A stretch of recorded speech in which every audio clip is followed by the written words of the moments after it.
Hello! Hello everyone, Russ of Aquariumax here. It is time for the live stream. I thought I'd just start a couple of minutes early. I am here with my friend, Mr. Skeletal the Corn Snake, and my dart frog vivarium in the background. So, we can just go ahead and get started. Hopefully someone will pop in since I am a little bit early. Look at that guy. So inquisitive. Mr. Snake, you're the first one here. Nice to see you here. Hope everyone is doing well. Animal Lovers 123, nice to have you here as well. Oh, a bunch of people are popping in. Octo Yang's here. And Dagon Hunt, hey, welcome. Here, I'm going to put you, Mr. Skeletal, right around here. You can be my snakeless. And we'll see how that goes for a little while, huh? Right in my face, huh? Well, that works.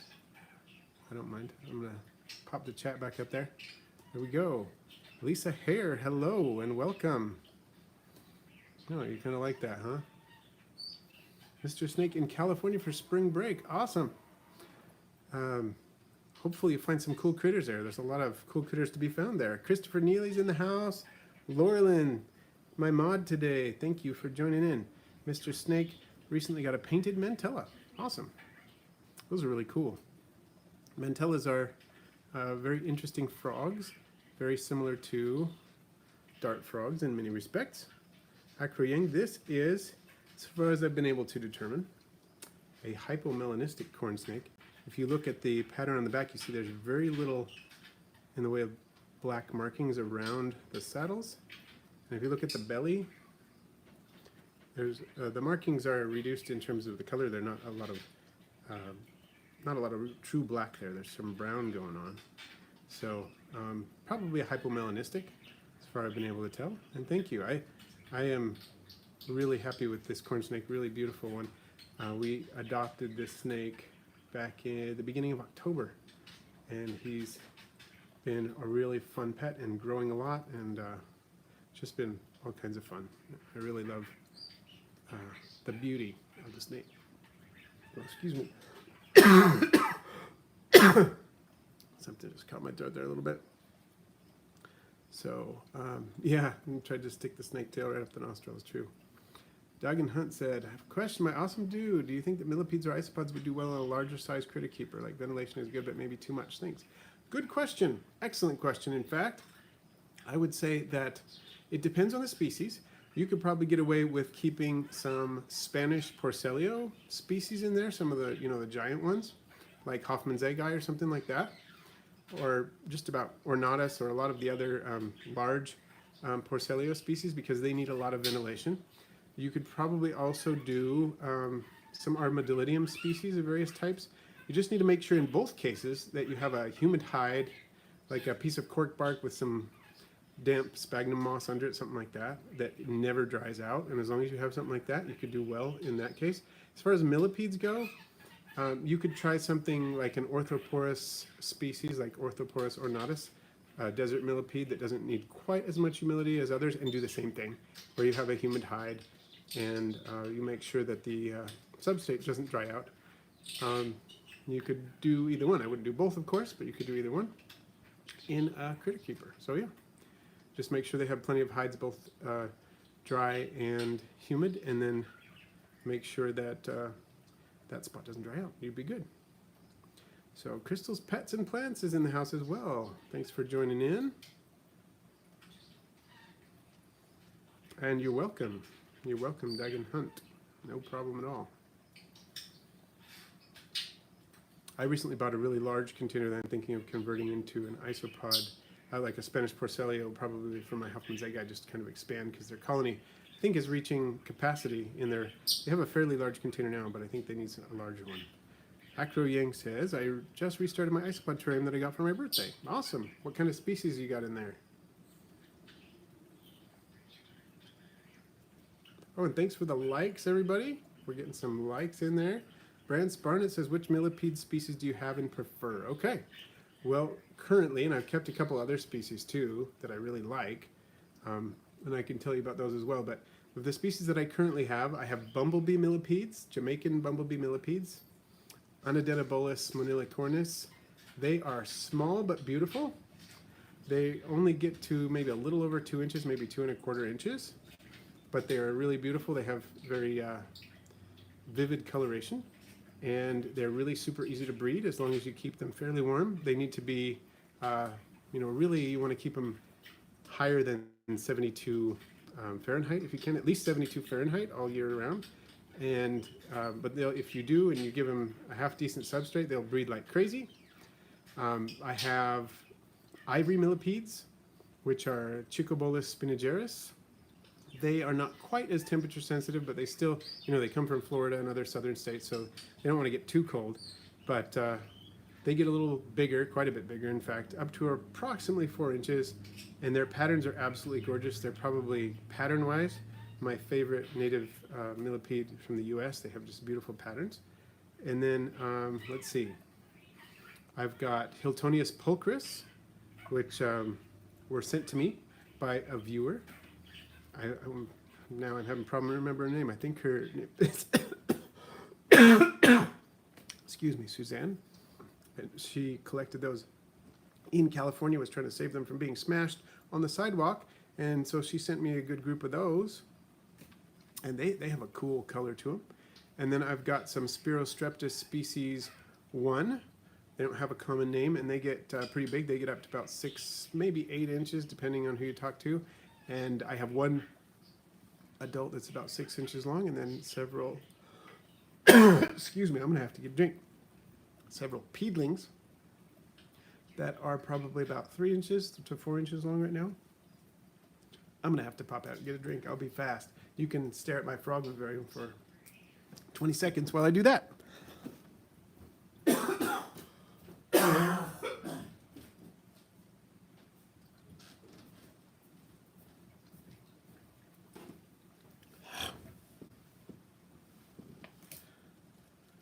Okay, I am back. Sorry about that. I just couldn't stop coughing, had a little drink, and I brought some water with me, so hopefully that doesn't happen anymore.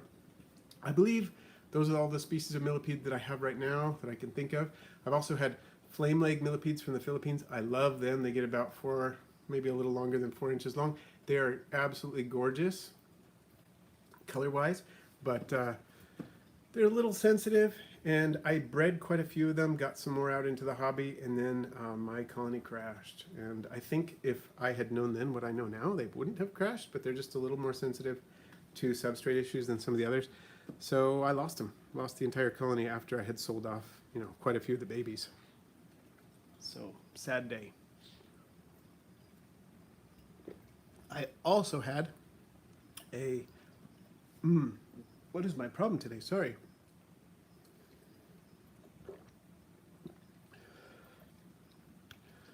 Hey, Laurelyn, if you can hear me, would you mind getting my water bottle for me? Because I can't keep leaving my live stream, but I'm going to keep coughing if I don't have it. That would be awesome if you could do that. So it's Mardonius parilis acuticonus. It's one of the larger African species. They get pretty big, and they're beautiful. They have a nice matte black coloration to them, and I did have a trio for several years. Eventually the females died off without producing any young, and I found someone in Florida with a female that didn't have a male, and so I sent my male to him. He purchased that with the intention of getting him breeding, and with the intention hopefully of sending me some of the babies if it works out. And they have been mating, so we'll see. Animal lovers 1, 2, 3. What plants do you recommend for a bioactive leopard gecko setup? Well, we've got some aloes in ours that are doing pretty well. Haworthias too, as long as they don't get their roots too wet. What else we have in there? Jade plants, small leaf jade plants are doing really well in ours as well. So those are some that I think I can recommend very, very wholeheartedly. Let's say that. So we've got a couple of different types of aloes, including the one that has, I think it's called tiger jaw aloe. It looks like it has teeth, but they're not sharp. And so it's pretty cool. Those are some good ones to do. And Acroying says, I have powder blue isopods, which is my second favorite. Was that? Oh, if you could just bring me a cup of water then, that'd be fine. Thank you. I appreciate it. All right. So let's see, where are we? I'm trying to catch up, everybody. So Aquarium has the powder blue isopods, which is my second favorite. It is a good favorite. I love that species myself. I have 2 color varieties of it. I have the powder blues and the powder oranges. They're one of the best in terms of, thank you. One of the best in terms of bioactive setups. The only bioactive setups I found that they don't do super well in is when it's too humid. They do great in with my leopard gecko. They love that. Breeding like crazy in there. So, all right. Heather Jensen says, I just had to run and wash my hands. My husband reminded me of the live stream and I was packaging your stuff up and had dirt everywhere. Well, yeah, we're doing an exchange. It's exciting. I'm looking forward to it. I need to talk to you about ship dates, Heather. So I'll drop you a line and you can drop me one because I don't think I have your address yet. So we need to get that going because I want to get those to you as soon as possible. So let me know, send me your email. Of course, you don't want to put your address in the live stream, but just send me an email with your address in it so we can get that going. Michael Legari says, hello all, I captured a garter snake today at my local park. Cool. It was a pregnant female about 2.5 feet long with beautiful coloration. Wow. Where do you live? I mean, not exactly, but you know, your general region or state or whatever, where you are, because that would be, I'm curious about which species that is. Paraplaneta Missionary says, I wish I could watch, but I'm at work. Hope you start up saltwater feeder cultures and keep some Paraplaneta species in the future. Very engaging roaches. Cool. Well, thanks for the ideas. I want to do some of that. I've kept saltwater copepods and amphipods and things like that. What else? And saltwater isopods in the past. I'd be interested in doing that in the future. I won't be able to keep roaches unless I get a facility separate from the house, which I may do someday. Joe Larson says, do you own any scorpions? And if so, what's your favorite species? I do. I have 2 species right now. I have, what do I have? I have a Coahuila devil scorpion, and it's Parvihobus confusus. And then I also have, let's see, what's the other one I've got? I've got an Asian forest scorpion, which is starting to wake up a little bit. It was kind of a cool winter, and so you know, it was down into the 60s in my pet room, unfortunately, which kind of made it go into semi-brumation, but it's waking up now and doing better and eating more, so I think it's going to be fine. And what I need to do is for next year, I'm going to put a heater on it. But they're, yeah, I think those are actually, the Asian forest scorpions are one of my favorite species. But I can't really keep any hot ones. That's an agreement I have with my wife. So I haven't, I'm not going to plan on that. But I really like the emperors. I really like the desert harries. I think they're cool. I might actually collect some of those sometime soon. So yeah, I really like them all, actually. They're kind of fun. Salvo, hey, welcome. How's Eleonora doing? Last I heard she was doing better, so hopefully she's still doing better. That's his betta. Crystal Pets and Plants. Oh, your sea monkeys are doing great. Awesome. I haven't had sea monkeys for a while, but I always miss them. I want to get them again. I love them. They're a lot of fun, and you can keep them for a long period of time. They do well. Oh, and Michael Legari says he's pursuing a career in astrophotography. Cool. Primetime Gecko, welcome. Christopher Neely says, I think you should do a t-shirt with a picture of Jason Momoa holding his trident, but photoshopped with your face, captioned Aquarium Man.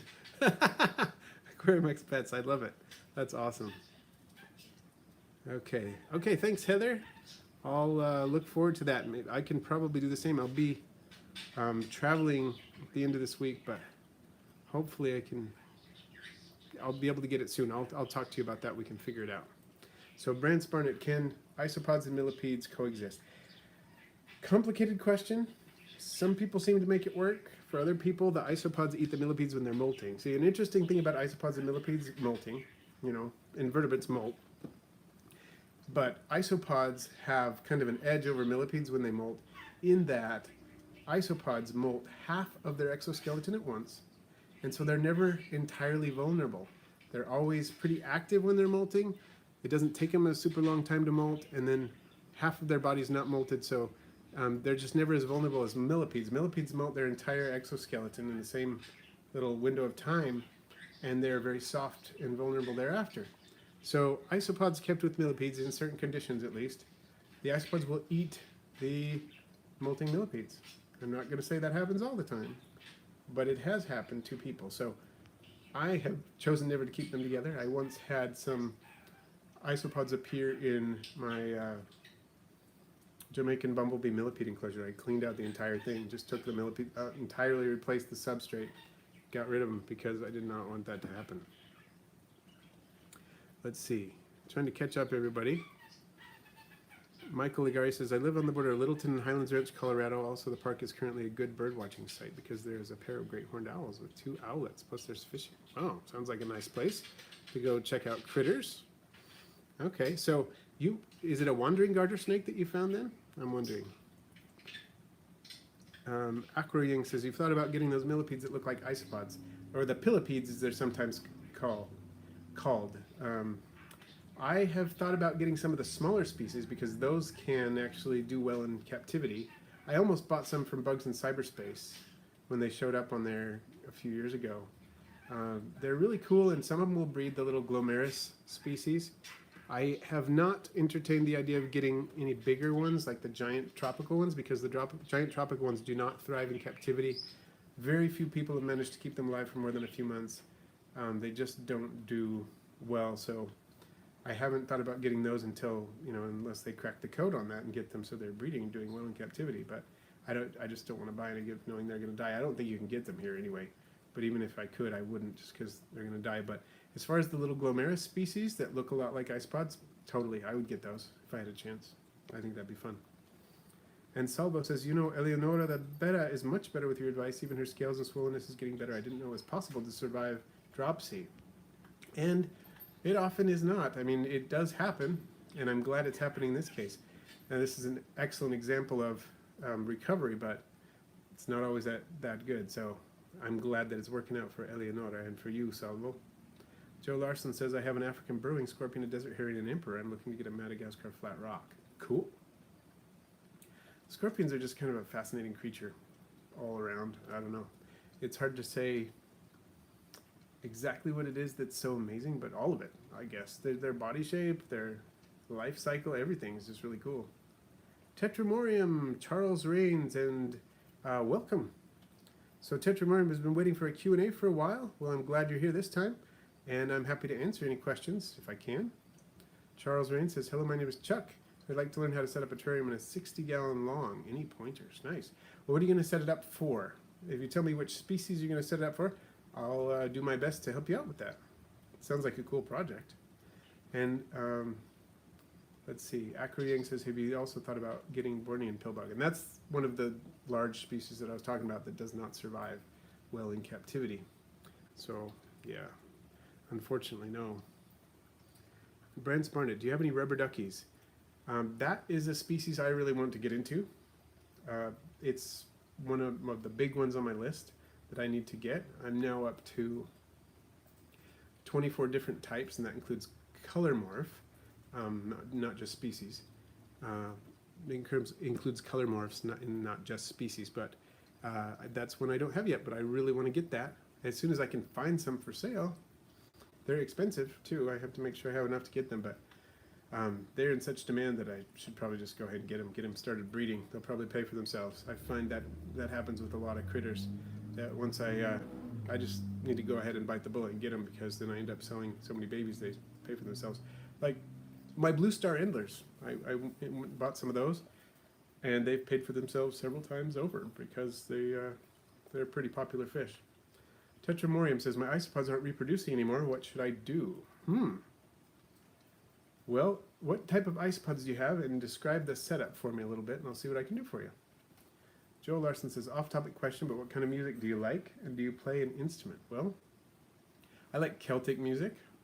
I like some parody music. Honestly, I enjoy Weird Al. I enjoy bad lip reading. Seriously, I love parody music. And I love, like I said, Celtic especially, both traditional Celtic and like Celtic, Neo-Celtic, Celtic rock fusion, that kind of stuff. That's something I like to listen to. I don't know, I guess I'm kind of eclectic that way. There's quite a few things that I like, but oh, Jay's in the house. Nice. Jay's Crazy Obsession. Nice to see you here. And Charles says, new to the hobby, so I haven't made up my mind wanting to have success my first round. Any easy species?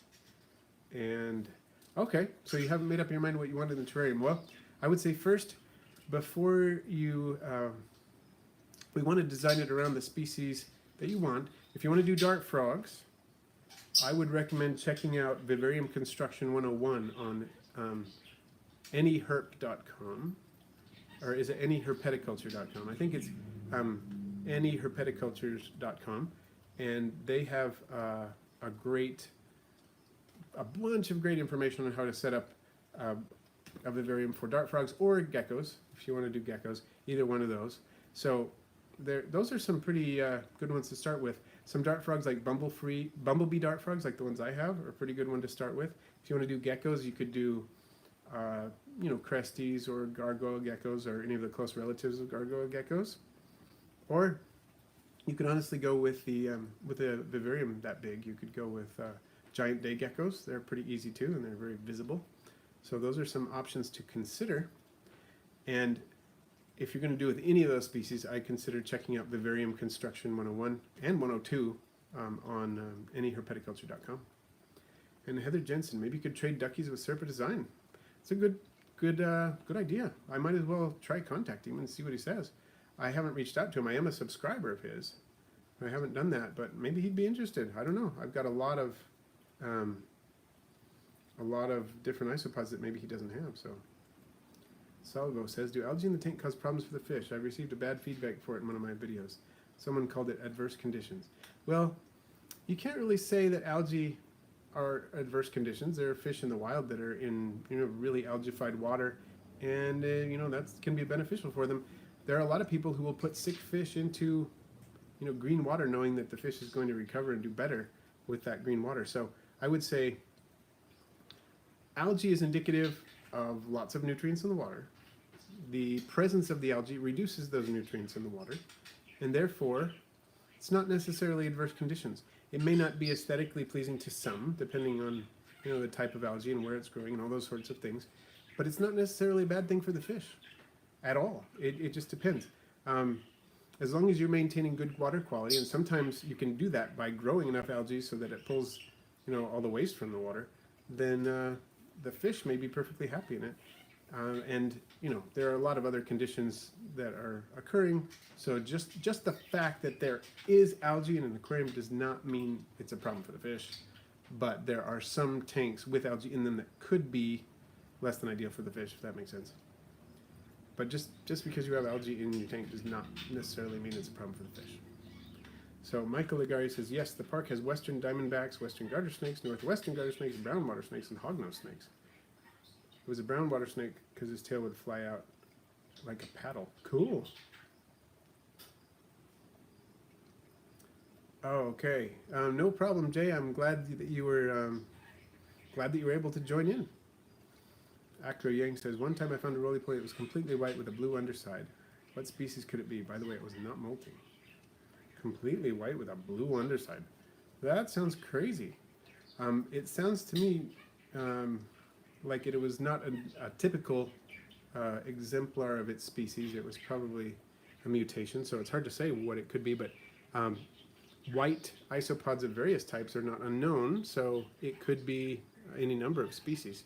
Too bad you didn't breed that one, because that sounds pretty cool. King Nature, welcome.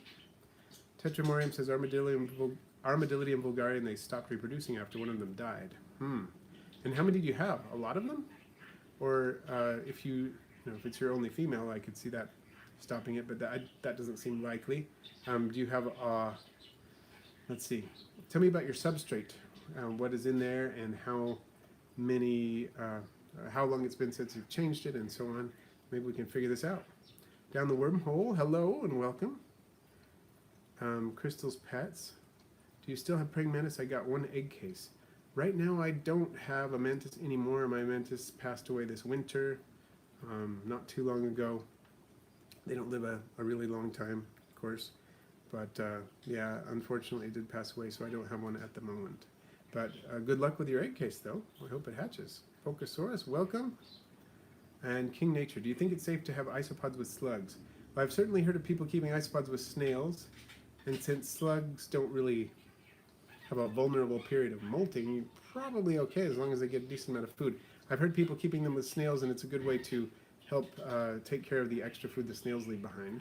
So it's probably okay with slugs too. And it's going all right, Focusaurus. I'm glad to be here. Glad to be in the live stream. Glad to see you here. And Jesse's Beautiful Creature says, is overfeeding bad for isopods or springtails? Well, I don't think they'll actually overeat, but I think the main issue can be when that food starts to spoil. For springtails, if the food's molding, you know, they don't really care. They're happy to eat the mold as well. And as long as it's not molding to such an extent that it's using up the oxygen in their enclosure and gassing them out, killing them, which can happen, then it's not that much of an issue for springtails. For isopods, mold can be more of an issue, which is one reason why I keep springtails with my isopods.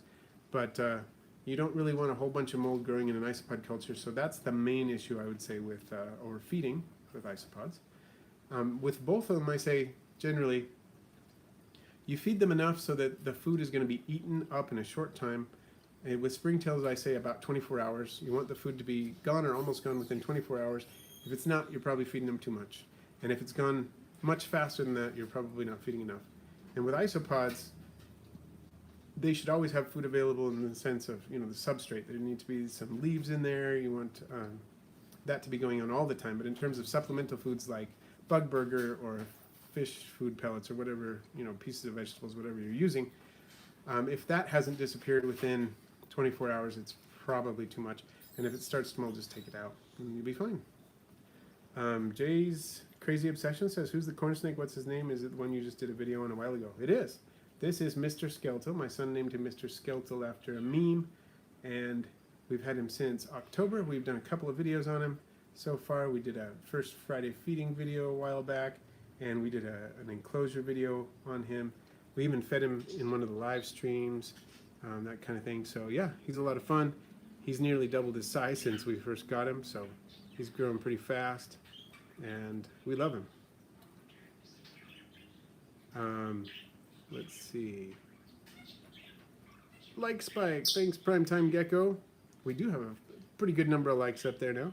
Pokesaurus. Yeah, my son in Mexico is doing well. He just sent a message to me. He keeps telling me how many lizards he sees down there. So he's up to 10 different lizards, not including pet iguanas. So yeah, he's having a good time, and thanks for asking. Charles Rains, what's an easy species of isopod to put in a 60-gallon? Wow, 60-gallon. It kind of depends what else you're putting in there, because you know, the different isopods vary depending on the amount of ventilation. If you're going to put something with a decent amount of ventilation in there, you could totally put in some of the bigger Spanish Porcelio isopods like Hoffman's Agar magnificus or ornatus or anything like that. There's a lot of other species you could put in there with a lot of ventilation, as long as they have a dry spot and a moist hide to retreat to. Of course, you wouldn't want to put them in there with something large that would eat them, like, you know, a blue-tongued skink or a bearded dragon or whatever. Depending on the aridity levels we're looking at, you wouldn't want to, because they'd be eaten. But if you were putting them in with a snake that has similar humidity and temperature needs to them, you could do that. You could also do armadillidium, like zebra isopods, if there's enough ventilation in there. If you're going to do lower ventilation and higher humidity, you could do something like lavis. Porcelio lavis is a good species. Look at that, 21 watchers and 22 likes. Pretty nice, I like that. So Porcelio lavis is one of the best, in my opinion, for something that you want to see, because they tend to be really active even in the daytime. Out and about, they're fairly large. You can get colorful varieties of them because they have orange varieties. They have the dairy cows, which are basically white with black flecks on them. So that would be a good option if you're going to do something with more humidity, as long as the inhabitants are not very small. And Actor Yang says, I only found one of those white isopods, so I couldn't breed it. Now that's too bad. Would have been cool. And Some Egg says, last summer a mantis stayed by my porch light and caught moths. That, I love it when they do that. I've had mantises do that too, and we name them and everything. And, oh, it's too bad the Eutheca disappeared. And Nature Zone, are you familiar with Michael Lagerman? His channel. Can't say that I am. That doesn't mean I haven't seen it, but the name doesn't ring a bell right now, so I'm not sure. Tetramorium, I've had them for about a year. I know a lot more about substrates now, but I don't want to accidentally hurt them by changing it. My current substrate is just dirt, leaves, and moss. Well, I'll tell you what, I honestly have found that my isopods do a lot better if I change the substrate every 3 to 6 months, or at least change out half of it. So I don't think you're going to hurt them. I think you're going to find that you'll get a boom in population is what generally happens. So if you're worried about too much change at once, take out half the substrate, go through it carefully to make sure you're not losing any isopods, and then replace it with good substrate, and then you'll probably get a big spike in population. Hopefully. And you're welcome, Jesse's Beautiful Creatures. King Nature says, I had a large colony of isopods that died out, but yesterday they were acting so healthy. Do you know what could have happened? There's a lot of things that could have happened. Could be a ventilation issue, could be a temperature issue, could be desiccation, could be overhydration, could even be a disease or parasite. Sometimes there are certain nematodes that can wipe out isopods populations, for example. So, yeah, he's getting pretty big. We're excited.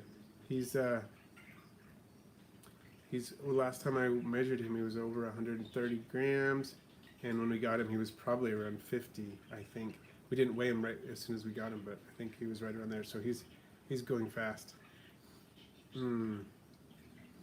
Let's see.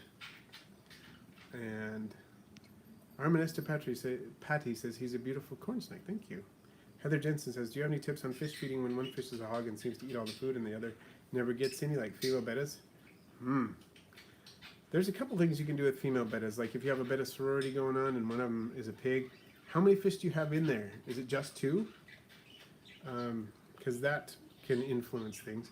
But one thing you can do is get one of those breeding traps, like for live bearers. And when the fish come up to the top, because female bettas are pretty greedy little feeders, you scoop up the one after she's eaten, the piggy fish, after she's eaten, you scoop her up with the breeding trap and set it on the side of the tank. So she's still in her normal tank water, is not going to get too stressed. And then close the lid on there so she can't hop out, and feed the other fish, and then let her go. And you can do that if you have to, but it does depend on how many fish you've got in there. Sometimes, if it's harder to do 2 bettas together, 2 female bettas, than it is to do a bigger group sometimes. I have successfully kept betta sororities, but it's hard. They do best generally when you raise them together, and that's how I've had the most success.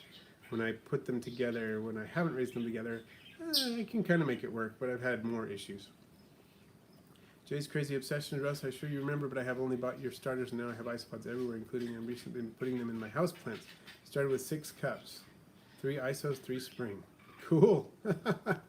That's nice that they're doing so well for you. Yeah, they will breed pretty well once you got them going. So it sounds like you've got it down.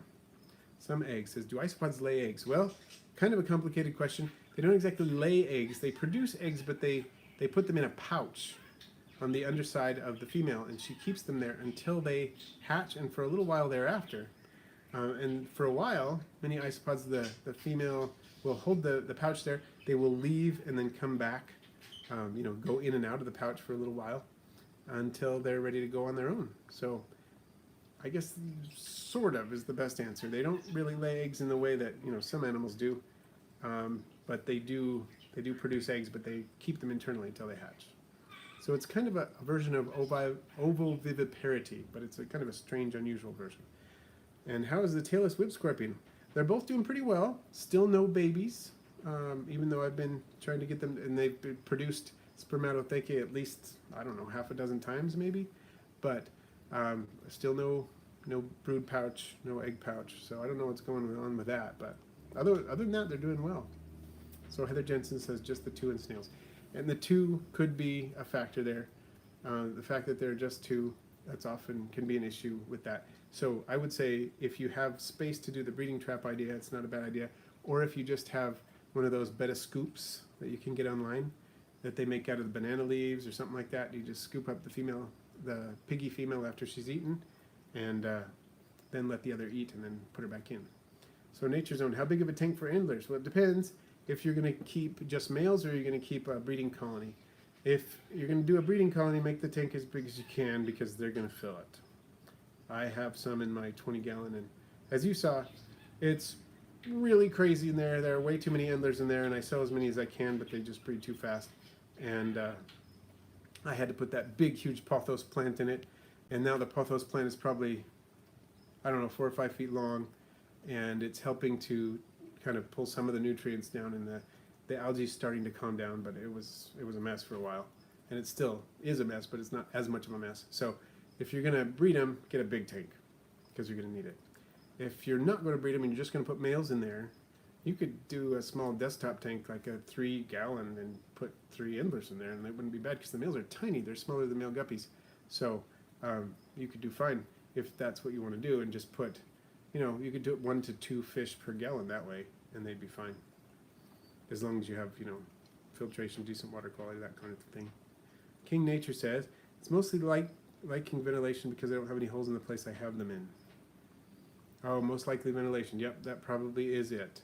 And there could be some CO2 being produced by, decomposition or something in the enclosure, in the substrate, whatever, and that could have done that. Maybe even fungal growth. What's your favorite kind of millipede? Thinking about starting a small colony in my empty 2.5 gallon. Well, for a tank that size, I would say do ivories. Ivories are inexpensive, they're easy to get, they're easy to breed, they're beautiful. They don't get huge, so you could keep, a decent number of them in a 2.5 gallon. So, yeah, that's what I would go for in that. So Tetramorium. Would compost be a good substrate? For a vivarium that's planted, honestly, I'm going to say no. But if you're just going to keep something like isopods in there, you could work with that. But if you want to do something, along the lines of my vivarium back here, you'll need special substrate. You're going to need some ABG mix or a similar mix. Any herpeticulture makes a great one that I use. That's what I've got in here. You need substrate that will stand up over a long period of time in high humidity and allow a lot of oxygen exchange. And for that, you need an ABG mix or a similar type of mix. And then you need, here, let's take a peek. Here, you need a drainage layer too. And between the drainage layer and the ABG style mix, you're going to need a soil separator. And that's what I've got here. This is just nylon window screen, basically. This is Growstone or Featherlight or lightweight drainage layer. It has a lot of names. It's a recycled glass product that's very porous and very light.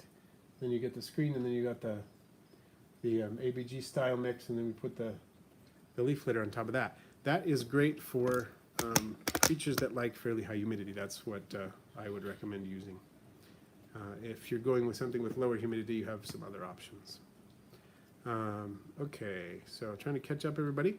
Jay's crazy obsession. I do anything at all other than I'll add leaves and some water. Okay. Well, it looks like you're doing the right thing. That's, as long as they get a good mix of leaves, they usually do fine. They get all the food they need from that. You can even make them breed faster by adding other foods, but you don't need to. DBR Reptiles. Hello, I just got your email and I realized your prices are on your website. Yep, I've been trying to update my website finally, and I finally got a price list up there, so glad you found that. And yeah, if anyone has any feedback on my website, let me know.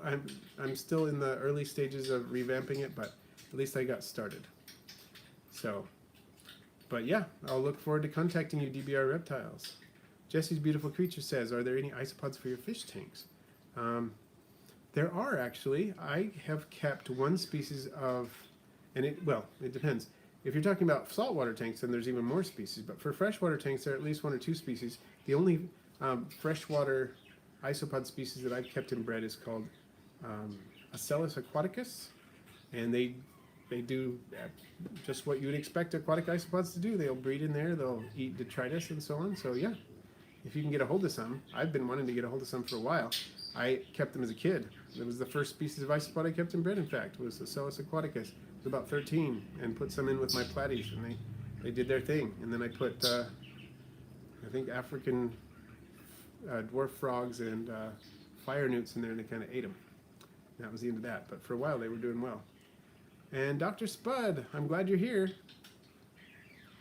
The Pokesaurus, have you considered making a Discord and we could show you our pets through it? Thought about doing that. Maybe I still will. And Heather says, while I'm here, are you interested in other pothos other than Cebu? I have Marble Queen, Snow Queen, Mandula Pearls, and Jade and Neon as well, if you want any of those. Wow. I don't know enough about them. I need to look them up, I guess, or if you want to send me some pictures, that would be cool too. Because I think the only one I'm familiar with of all those is the Jade. Or not the Jade, the Neon. I think I've seen that one. But yeah, I might be. I'm kind of thinking, you know, I've got some philodendron back here, but it's not exactly the color I want in this tank. I'm thinking of moving it out. So maybe something that I could put there. I was kind of thinking of putting the Cebu in there. But yeah, I wouldn't mind seeing some pictures if you don't mind sending me some. Tetramorium, is it safe for isopods to put wood from outside into their substrate? Yes and no. I'd say yes it is, as long as it is a hardwood that has started to decay, or at least a hardwood. You don't want to put like a resinous wood like pine or cedar or something in there. That would be bad. But you know, oak or maple, I've put that in there, especially the bark. Excuse me. But I cook it first. It's a good idea to heat it for a while. I generally sanitize things by putting them in the oven at about 200 degrees for half an hour. And with wood, you know, it insulates well enough that you could eventually have something dig out of that wood that had been in the core of the wood and show up in your vivarium, but at least your that tends to take care of surface critters that might cause problems otherwise. Acro Yang says, just wondering, do powder blue isopods work good with dwarf white isopods? You know, I am not a big fan of mixing isopods of any kind because I've tried it and it doesn't seem to work long term. Sometimes it'll work for a year or so, but dwarf white and powder blues, I'm not sure who would win in that case, but I'm pretty sure one of them is going to outcompete the other eventually. And I would say it probably depends on whether the environment is more on the humid wet side or the dryish side. If it's on the dryish side, the powder blues are probably going to win out. And if it's on the more wet and humid, low ventilation side, I'm thinking it's going to be the dwarf whites.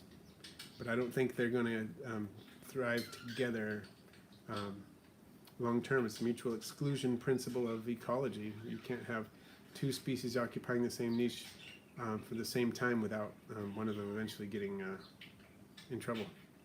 So Jay's crazy obsession, I found they do better in places I don't destroy. My vermiculture bin is blown up. Side note, do you think ivory millipedes could live in a 41-quart tub in a ball python rat? Maybe, if you got a bioactive substrate in there and you feed them enough, they might be able to do that. Never thought about that, but it's possible. And let's see. Nature Zone says, there's a person that has no filters except small creatures, plants, and he keeps guppies in 2-liter bottles. It may sound cruel, but they've been breeding and doing well in over 2 years of living. Philodendron is beautiful. I would love to see that. That sounds like an interesting situation. I want to see that. Oh, what just happened?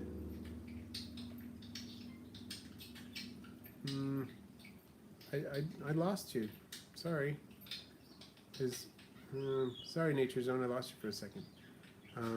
Is the stream back, everybody? It looks like Acro's saying it disappeared. What's your favorite gecko species? Good question. Well, I love mourning geckos.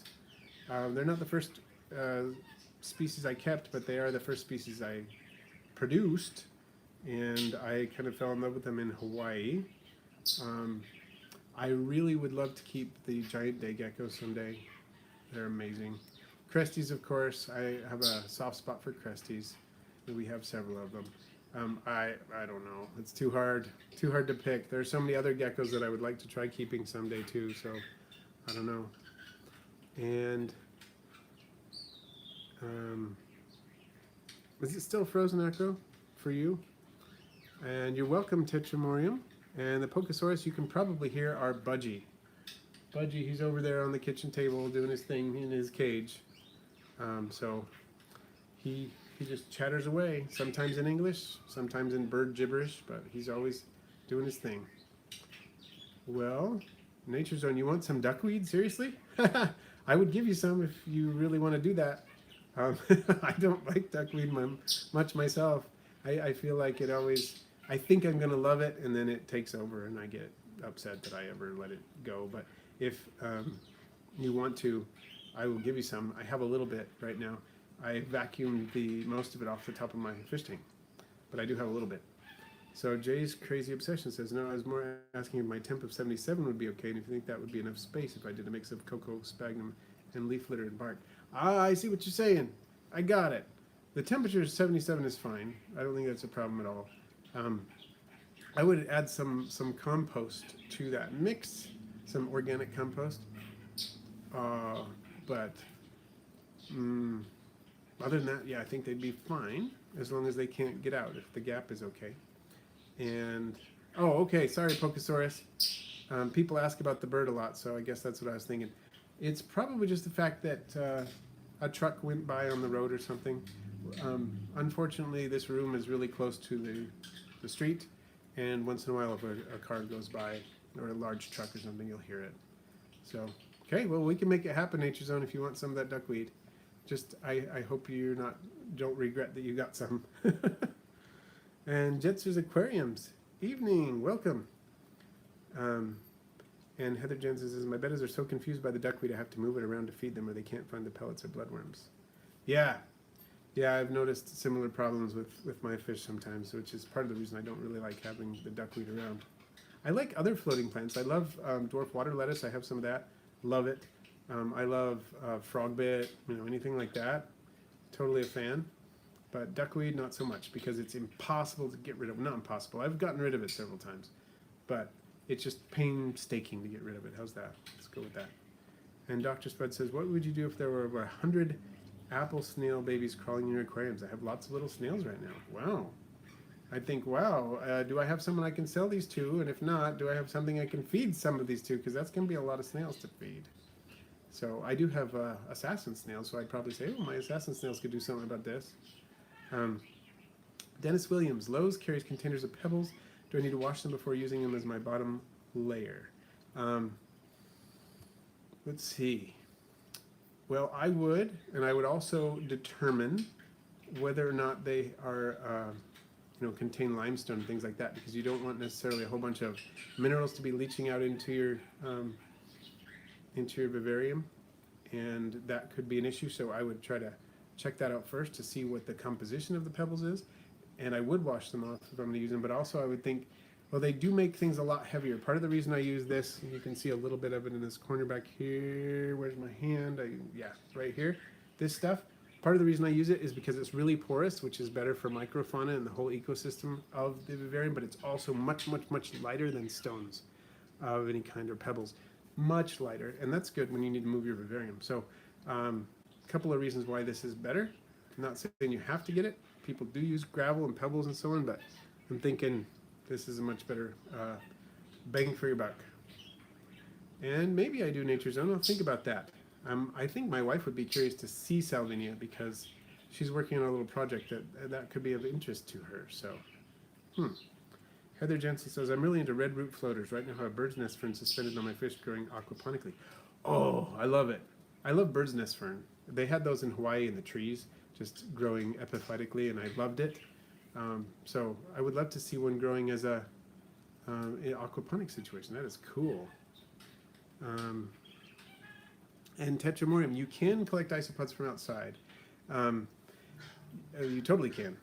They're generally the wisdom is to keep from introducing unwanted critters into your vivarium. You keep them and breed them outside of a vivarium in a separate culture for a few generations before you introduce them. But it can be done, yes. King Nature, when are you going to get maritime earwigs? Oh, those are those big ones, aren't they? No, I'm thinking of a different one. I'm thinking of the Saint Helena giant earwig, I think, is the one I'm thinking of. That's different. I don't know if my wife would be happy if I got the maritime earwigs or not, but they're kind of interesting, aren't they? Earwigs are interesting critters, although I don't like how they smell, but they are fascinating. Jay's Obsessions. On the 41 quart topic, how many would you start with? Probably start with half a dozen. That's what I would do. because that's enough to get a nice breeding colony going, and they would probably breed for you eventually. So yeah. Let's see. Dr. Spud, unfortunately I lost 2 adult snails because they decided to crawl off the edge of the aquarium and break their shell. The babies definitely make up for that though. Sorry you lost those, that's so sad. But I'm glad that you have a lot of babies though. Sorry Acro that your internet is acting up. And Nature Zone, if you're given a choice, would you go to Costa Rica or Hawaii? I would go to Costa Rica because I lived in Hawaii for 3 years, and though it's a really cool place to go, I've already been there, and I've seen a lot of the things that you can see in Hawaii, so I would much rather go to Costa Rica because I've never been there. And Dr. Spud said there's a gap in the lid where the filter is, so the lid didn't prevent that. Oh, that is sad. Oh, Jay's Crazy Obsession. You can glue apple snail shells. Look it up. I've heard about that. I've never tried that, though. Heather Jensen says, I've been finding isopods as I'm going through the storage in my museum, and I'm going to start bringing a container to bring them home. Cool. Good idea. And Crystal's Pets and Plants. My wild-caught isopods breed like crazy. Cool. All right. So I am looking at the time and thinking, I got to go. So I want to thank everybody for joining in. Look out, I've got some videos coming up. My video on Friday is an isopod unboxing. Got some more isopods, so check that out. Thanks for joining in. Thanks for all the likes, and thanks